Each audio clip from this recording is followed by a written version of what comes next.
नद्या सुंदर आहेत, डोंगर सुंदर आहेत, गावही सुंदर आहे तो माणूस. असे जाणीवपूर्वक स्वाभिमानपूर्वक गौरवपूर्वक गार काढणारा कुसुमाग्रज नामाचा कृत्रिमतः मानाचा मुद्रा.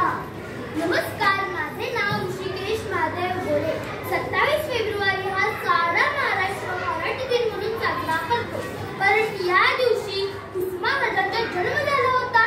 कुसुमाग्रजांचे मराठी भाषेवर नितांत प्रेम होते. कुसुमाग्रज मराठी कवी, कादंबरीकार, लघुकथा लेखक आणि समीक्षक होते. त्यांचे खरे नाव विष्णू वामन शिरवाडकर असे होते. त्यांचा जन्म 27 फेब्रुवारी 1912 रोजी पुण्यात झाला व त्यांचे निधन 10 मार्च 1999 रोजी झाला. त्यांच्या काकांनी त्यांना दत्तक घेतल्यामुळे त्यांचे नाव विष्णू वामन शिरवाडकर असे झाले. त्यांचा जन्मदिवस म्हणजे 27 फेब्रुवारी हा सारा महाराष्ट्र मराठी दिन म्हणून साजरा करतो.